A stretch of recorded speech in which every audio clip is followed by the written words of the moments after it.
Assalamualaikum warahmatullahi wabarakatuh. Bismillahirrahmanirrahim. Alhamdulillahirabbil alamin. Allahumma sholli ala sayyidina Muhammad amma ba'du. Kepada seluruh subscriber dan kepada seluruh pendukung dan kepada seluruh pemirsa dimanapun Anda semua berada. Di sini kami akan melakukan suatu review tentang filosofi atau tentang ciri-ciri khas daripada keberadaan bambu belalai gajah ini. Yang di samping kita ini ada beberapa keunikan daripada bambu belalai gajah dulurku ya.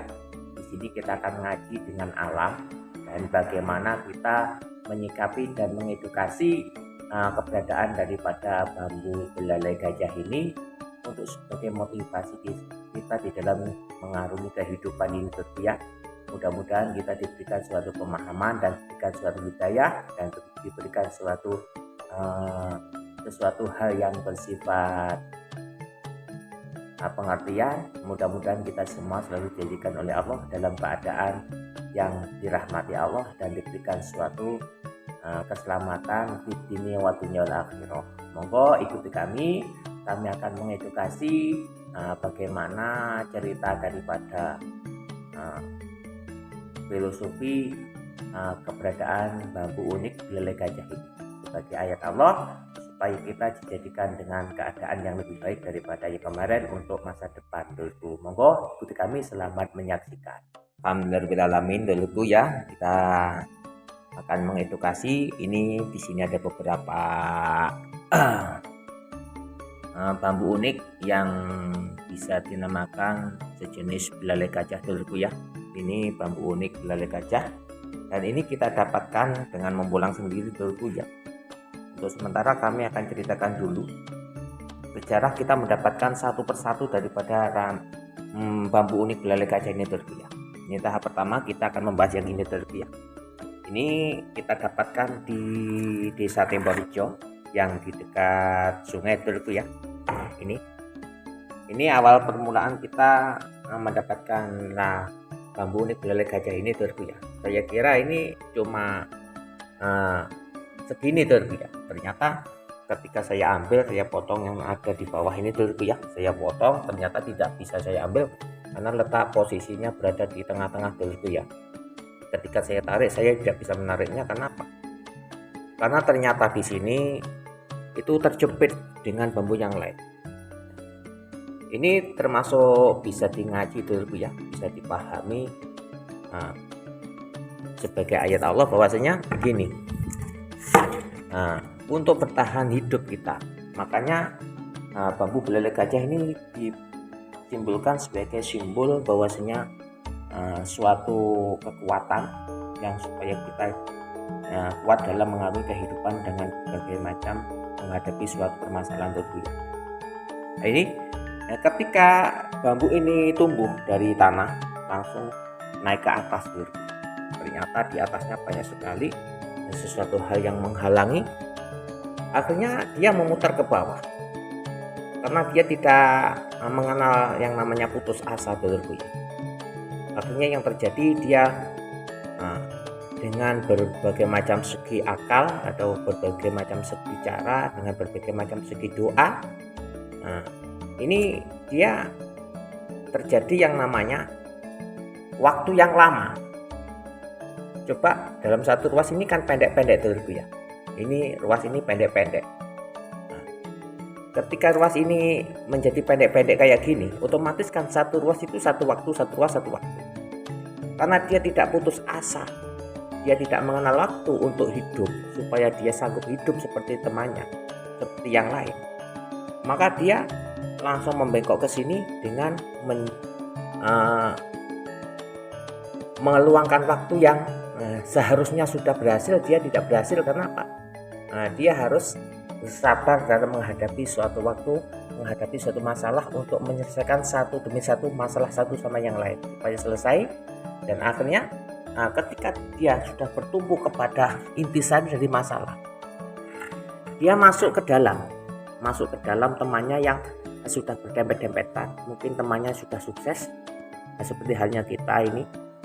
Kita berjuang di dalam kesuksesan teman-teman kita yang sudah sukses. Akhirnya ketika kita tidak mengenal putus asa, akhirnya sang bambu ini sanggup hidup walaupun dengan mengorbankan sebagian daripada bentuk yang indahnya. Akhirnya dia menjadi gepeng kayak gini, akhirnya dia mendapatkan luang waktu, mendapatkan sesuatu hal, kesempatan untuk muncul. Akhirnya dia muncul ke atas, akhirnya dia menjadi bambu yang normal. Nah, ini ciri khas daripada bambu belalai gajah adalah simbol kekuatan, supaya kita tidak mudah untuk berputus asa dalam menghadapi suatu permasalahan ya. Kita harus sabar, kita harus selalu berusaha untuk menghadapi suatu permasalahan hidup supaya kita tidak putus asa dalam menghadapi suatu permasalahan. Jadi sejarah dari bambu ini saya dapatkan sebagai motivasi kehidupan saya. Walaupun saya dalam keadaan sesulit apapun, saya tidak putus asa, saya selalu berdoa dan berusaha untuk bangkit seperti teman yang lain, walaupun dalam tenggang waktu yang nggak sama, mungkin agak lebih lama.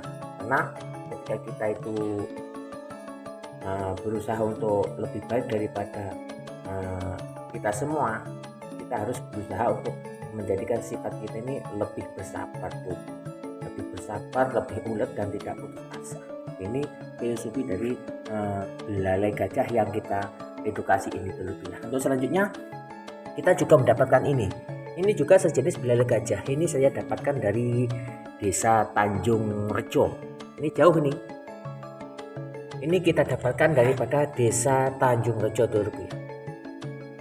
Ini juga termasuk simbol kekuatan karena ini termasuk juga bambu unik belalai gajah. Nah, terciptanya daripada bambu unik belalai gajah adalah dari ruas-ruas yang pendek-pendek. Seperti hari kemarin saya mengatakan bahwanya ketika bambu ini dengan ruas yang pendek, berarti kekuatan daripada bambu ini akan lebih tidak mudah pecah atau tidak mudah rusak. Kenapa? Terlalu banyak ruas. Ketika banyak ruas, akhirnya ruangan-ruangan di dalamnya akan lebih pendek-pendek. Akhirnya bambu ini menjadi kuat. Maka simbol dari belalai gajah, simbol kekuatan itu terletak kepada ruas pendeknya ini tadi. Nah, bentuk daripada melengkung dari belalai gajah adalah karena kesulitan di dalam kita menghadapi suatu kehidupan. Walaupun kita sulit dalam menghadapi kehidupan dulu ya, dengan berbagai macam segi permasalahan, segi sesuatu hal yang tidak menyenangkan, kita tetap harus berusaha untuk hidup, berusaha untuk mengejar sesuatu hal, impian yang belum kita capai dulu. Makanya belalai gajah ini termasuk simbol kekuatan. Nah, sejarah daripada saya menemukan dari bambu belalai gajah yang ini dulu ya, ketika saya mengantar saudara saya ke pondok pesantren, dan saudara saya ini dalam keadaan permasalahan yang sangat sulit di dalam menghadapi suatu keuangan dulu ya. Makanya ini sebagai simbol tekad, walaupun kita kekurangan di dalam menghadapi suatu permasalahan, kekurangan sangu dulu ya, kekurangan sesuatu hal yang mendukung di dalam kita untuk sukses, kita tidak boleh putus asa. Kita harus kuat berusaha dengan segala kesabaran dan doa dulu ya. Akhirnya apa? Akhirnya di sini ada terjadi yang namanya ruas pendek. Ini namanya yang di atas ini namanya ruas pendek. Ini bisa disebut tolak ruas. Ini di sini dilengkapi dengan tolak ruas. Ini pendek, ini normal, ini normal. Ini namanya yang di atas ini tolak ruas. Makanya di sini bisa disebut tolak balak dulu. Jadi di sini ada bersifatan daripada belalai gajah yang tercipta karena ruas pendeknya. Yang di atas di sini ada tolak ruas. Dengan filosofi bambu gajah yang seperti ini, maka harapan kita adalah ketika kita menghadapi sesuatu hal yang sulit di dalam kehidupan kita selalu berusaha dengan berbagai macam segi kekuatan yang kita miliki dengan berdoa kepada Allah. Mudah-mudahan kita selalu dijauhkan dari balak lan bilah, dijauhkan daripada sesuatu hal yang akan menggagalkan daripada usaha kita. Ini namanya tolak balak dulu ya. Ini sejarah bambu gajah ini kita dapatkan dari desa Tanjung Rejo dulu ya. Masih dalam wilayah Jember dulu ya. Untuk selanjutnya kita menemukan yang satu ini. Nah, ini belalai gajah dulu ya. Ini dari bambu apus. Ini dari bambu apus. Ini kemarin dulu ya. Kemarin dulu ini sejarah untuk mendapatkan bambu ini saya saya naik gunung dulu ya. Pertama saya naik gunung triangulasi itu sampai 2 kali dulu, sampai ke puncak 2 kali. Saya tidak mendapatkan satu bambu unik pun di gunung triangulasi itu. Kemudian karena saya ini pembolang kok nggak dapat bambu unik dalam setengah hari, akhirnya setelah jam 12 saya pindah ke gunung lain. Ya sama di gunung triangulasi tapi beda kepala. Triangulasi itu kan gunung ada mempunyai 3 kepala 3 puncak tuh ya. Kita ambil yang puncak yang pertama ke tengah kita tidak mendapatkan apa-apa. Yang kedua kita langsung pindah ke gunung yang sebelah barat sendiri. Akhirnya kita mendapatkan. Ini kita dapatkan ketika kita melakukan pembolangan di penambangan batu itu. Nah, anehnya dalam satu rumpun ini, bambu yang kita dapatkan ini satu rumpun ini semuanya mati terus. Semuanya mati, yang hidup cuma ini. Makanya ini saya buat kenang-kenangan, ini dulu banyak daunnya terus. Jadi dalam satu rumpun bambu apus itu cuma ada bambu yang hijau dan ada daunnya yang masih hijau. Ya ini tuh. Padahal dalam satu rumpun itu banyak sekali bambu. Cuma ini yang masih hidup. Kenapa? Terlalu banyak kekurangan air. Karena pada saat itu kemarau panjang dulu ya. Akhirnya saya bermotivasi bahwasanya ketika semuanya sudah dalam keadaan mati, ternyata bambu yang bersifat belalai gajah ini masih diberikan suatu kehidupan oleh Allah Subhanahu wa taala. Akhirnya saya potong. Nah, bambu ini sebenarnya belalai gajahnya berada di atas dulu. Akhirnya saya potong dan saya ambil sebagai kenang-kenangan. Kenapa? Ketika kita membolang mulai pagi sampai duhur kita tidak mendapatkan, akhirnya kita mendapatkan bambu belalai gajah ini. Ini sebagai simbol supaya kita walaupun dalam keadaan apapun tidak mudah menyerah dan akan mendapatkan suatu kehidupan. Kenapa? Usaha kita minta pada Allah suatu pertolongan. Nah ini untuk selanjutnya kita juga mendapatkan bambu belalai gajah ini masih hijau dulu ya. Ini mungkin bisa terbilang baru. Nah, ini juga unik juga. Nah, ini di sini ada belalai gajah. Di sini di tengah ini ada yang namanya sambung rosot tuh. Makanya dari tadi saya bilang kan kalau belalai gajah itu tercipta daripada ruas pendek. Ruas pendek itu simbol kekuatan daripada bambu itu sendiri itu. Makanya daripada itu di sini kita juga menemukan sambung rosot. Nah, sambung rosot itu maknanya apa? Ruas satu sama yang lainnya akan selalu berhubungan dengan sesuatu hal, alur jalan yang supaya kita ini bisa hidup bersama tuh. Nah, ini termasuk bambu belalai gajah tuh. Ini di atasnya ini juga ada yang namanya ini bisa disebut junjung derajat karena ini lebih dari 3 ruas ini. 1, 2, 3, 4, 5. Nah, ini ada 5. Kurang lebih ada 5 ruas, ini bisa disebut junjung derajat. Terus di sini ada keunikan lagi dulurku. Kalau di sini ada sambung rosot, di sini ada belah raga dulurku ya. Ini belah raga dulurku. Ini suatu kelengkapan daripada bambu belalai gajah yang saya dapatkan ini. Ini bambu ampel dulurku. Ini kita dapatkan dari desa Karanganyar dulurku ya. Ini ada belah raga. Uniknya lagi, ini seperti ada belah raga yang di sini ada, di sini juga ada. Ini termasuk kelengkapan daripada bambu yang kami dapatkan dari Karanganyar ini. Ini ada junjung derajat, ada tumpang sari. Ini tumpang sari dari bisa disebut Songgobuwono juga ini. Nah, sebenarnya di sini ada carang, ini saya potong. Artinya seperti berundul. Sebenarnya kalau nggak dipotong seperti Songgobuwono dulurku ya. Ada belah raga itu supaya kita itu dijadikan oleh Allah orang yang tidak pelit atau tidak terlalu apa katanya cara wong Jawa ini medit. Nah, supaya kita tidak pelit, ini belah raga supaya kita suka berbagi dengan orang lain. Ini belah raga terlebih. Nah, sambung rosok supaya kita dalam keadaan kesulitan kita selalu mendapatkan suatu hidayah supaya kita mempunyai sifat welas asih Dulur. Walaupun kita dalam keadaan sulit, kita sendiri sifati welas asih dengan orang lain Dulur. Kita mudah untuk menolong orang karena wasilah Allah Subhanahu wa taala. Oke, terus selanjutnya kita akan membahas yang ini kita dapatkan dari gunung triangulasi Dulur. Ini juga termasuk belalai gajah, walaupun ini tidak bengkok, ini juga bisa disebut belalai gajah atau ros pendek Dulur.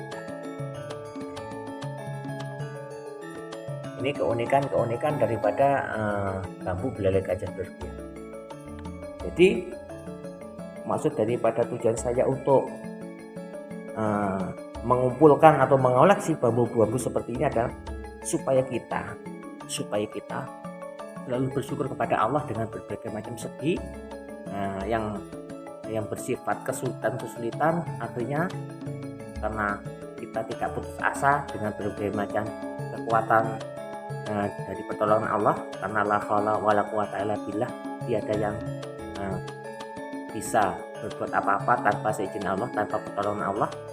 Maka di sini sebagai simbol belalai gajah adalah simbol kekuatan daripada keluar daripada kesulitan-kesulitan yang akan muncul di dalam diri kita ketika kita mengarungi suatu kehidupan. Yang jelas, filosofi dari bambu belalai gajah adalah sebagai ayat bahwasanya kita tidak boleh putus asa di dalam kita mengarungi kehidupan, karena setiap kehidupan pasti akan disertai dengan berbagai macam segi masalah, yang masalah itu akan menempa kita menjadi orang yang selalu bersabar.